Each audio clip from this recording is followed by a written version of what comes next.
bienvenidos a un nuevo episodio de Los Cuentos del Tío Roy.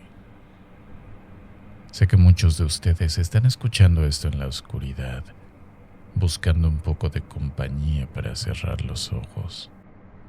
Pónganse cómodos, ajusten su almohada. Esta noche les traigo 3 historias que me han confiado.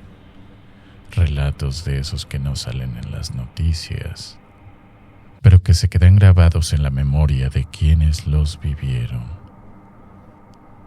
Hablaremos de esos ruidos en el techo que tratamos de ignorar, de encuentros en carreteras donde no hay luz, y de ese silencio pesado que solo se siente en los hospitales a las 3 de la mañana.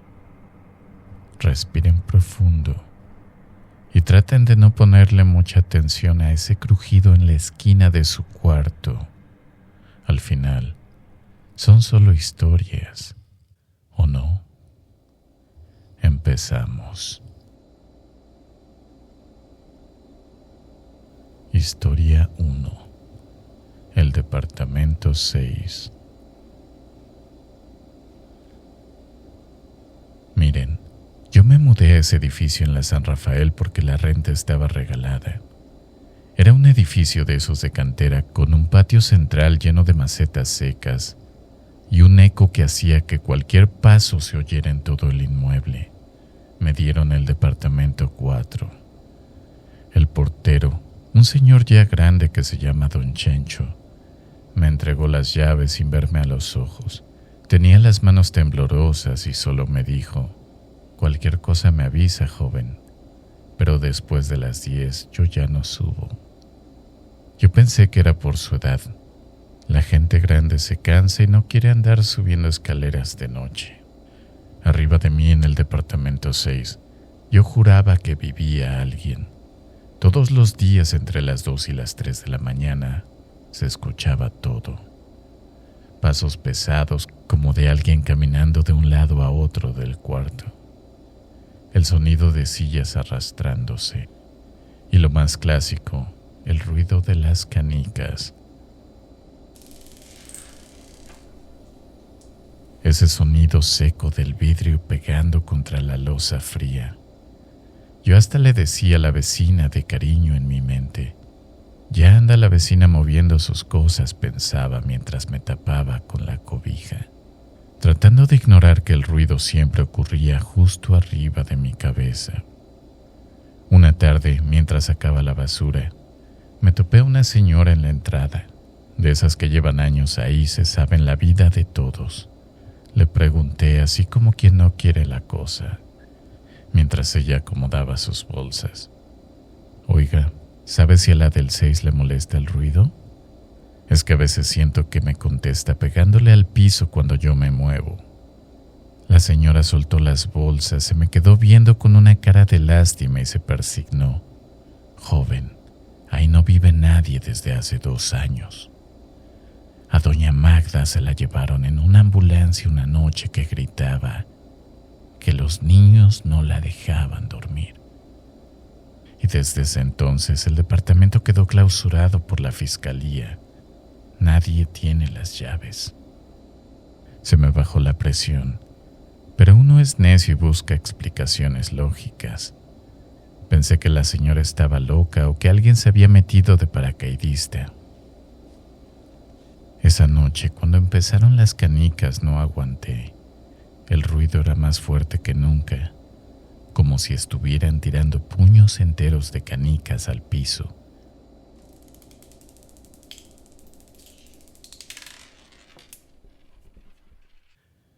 Me levanté, me puse las sandalias y subí. Quería ver quién estaba ahí. Llegué al 2º piso. El pasillo estaba helado y olía a encierro, a ese polvo que se acumula cuando no entra el aire. Efectivamente, la puerta del departamento 6 tenía los sellos de la fiscalía cruzados, amarillos y rompiéndose por el tiempo. Pegué la oreja a la puerta y nada, silencio absoluto. Me quedé ahí parado unos minutos, sintiéndome como un idiota. Me di la vuelta vuelta para bajar y justo cuando puse el pie en el primer escalón, escuché una risita de niño adentro del departamento vacío. Una risa traviesa, como si estuviera jugando a las escondidas. Y luego una voz de mujer seca, cansada, que dijo: «Shh, cállate, que el de abajo ya nos escuchó». Ahí no hubo duda. No era el edificio sentándose, no eran las tuberías, eran ellos. Al día siguiente pedí un flete, saqué la cama, la tele y el refri a plena luz del día, con los vecinos viéndome con esa mirada de quien ya sabe el final de la historia. Pero cuando terminé de cargar el camión, ya sudando y con ganas de irme, me di cuenta de que me faltaba mi caja de herramientas y una chamarra que me gustaba mucho. Se habían quedado en el closet del cuarto del fondo. Subí rápido, pensando que sería entrar y salir, pero al entrar a mi departamento, el aire se sentía distinto, pesado, como si el lugar ya no fuera mío. Escuché un golpe seco arriba en el 6, un golpe que hizo que el techo vibrara, y de repente una canica de vidrio verde bajó rodando por el cubo de luz y pegó en mi ventana. Se quedó ahí bailando en el marco. Me quedé frío. Miré mi chamarra ahí colgada, vi mis herramientas y ¿saben qué? Ahí se quedaron. No valía la pena. Cerré la puerta con llave, bajé corriendo y le entregué todo a don Chencho. Le dije que se quedara con lo que encontrara. Él solo asintió con la cabeza como si ya supiera por qué me iba sin mirar atrás. Prefiero comprar cosas nuevas que volver a sentir ese frío en la nuca cada que daban las 3 de la mañana.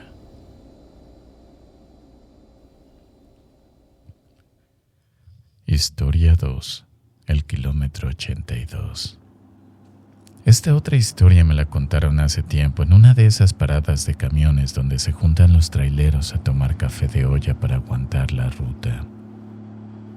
Dicen que pasó en la Libre de Veracruz hacia la Ciudad de México, por ahí del kilómetro 82, en un tramo donde la carretera se vuelve angosta y los cerros parece que se te vienen encima.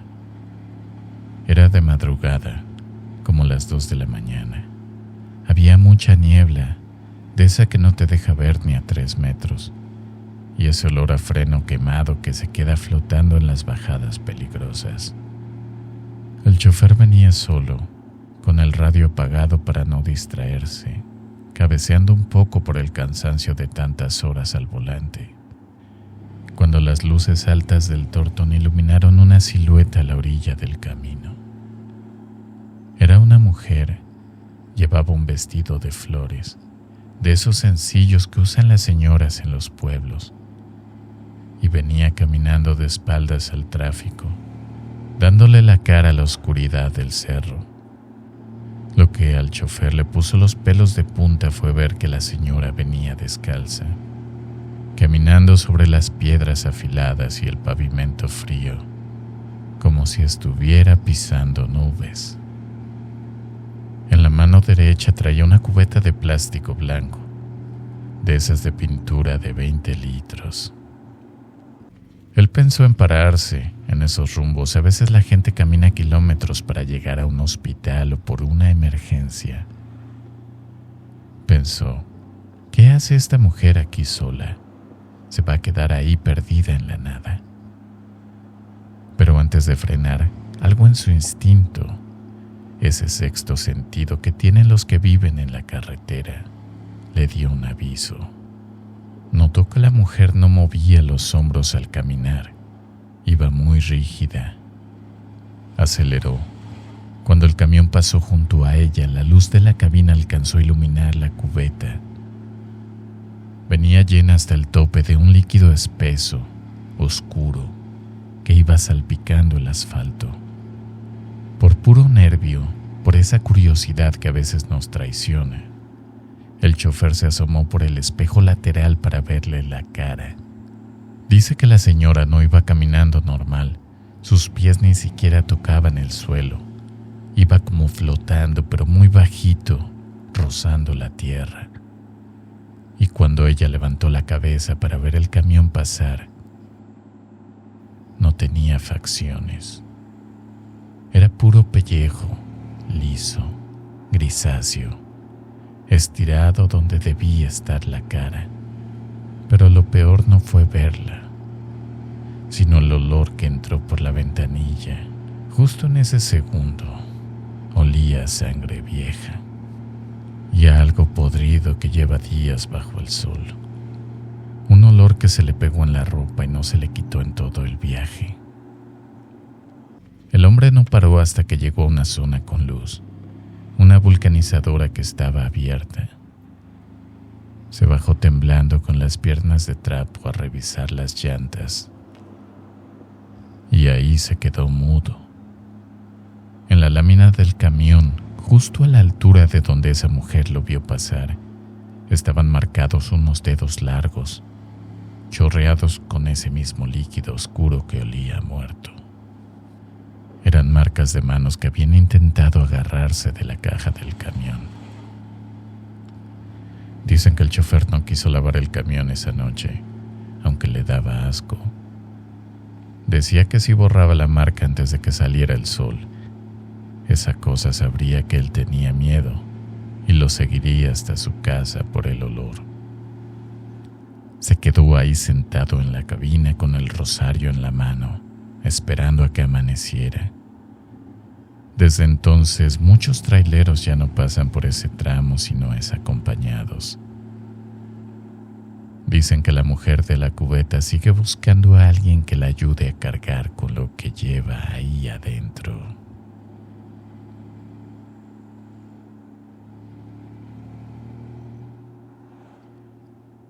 Historia 3. El piso de oncología.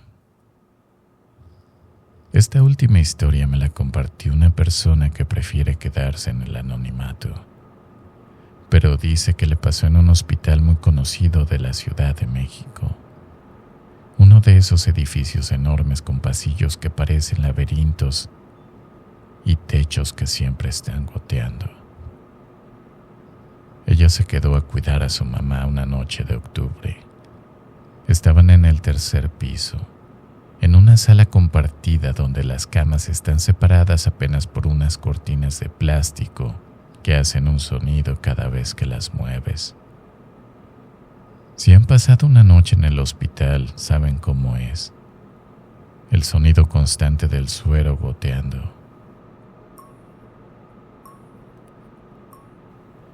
El bip bip de los monitores que parece marcar los segundos que te quedan de vida. Y ese olor a cloro y medicina que se te mete en los pulmones y no te deja respirar bien. Eran como las 3:30 de la madrugada. El piso estaba en silencio total. Ese silencio de hospital que pesa, donde sientes que si hablas vas a despertar a algo que no debería estar despierto.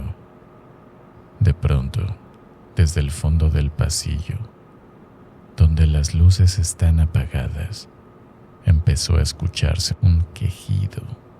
No era un grito fuerte, era un lamento constante, seco, como de alguien que ya no tiene fuerzas ni para llorar, pero que no puede dejar de sufrir. Mi conocida se asomó por la cortina de la cama, muerta de nervios. Vio pasar a una enfermera. Llevaba el uniforme impecable, un blanco tan puro que hasta brillaba en la oscuridad del pasillo. Iba caminando hacia donde se oían los quejidos, la habitación 304. Caminaba rápido con la espalda muy derecha, pero lo que le llamó la atención fue que sus zapatos no hacían ruido, ni un solo golpe en el piso, nada. Era como si caminara sobre el aire. Lo que le dio escalofrío no fue la enfermera en sí, sino que en cuanto ella cruzó el umbral de la habitación de donde venían los gritos, el lamento se cortó en seco. como si alguien hubiera puesto una mano sobre la boca del paciente.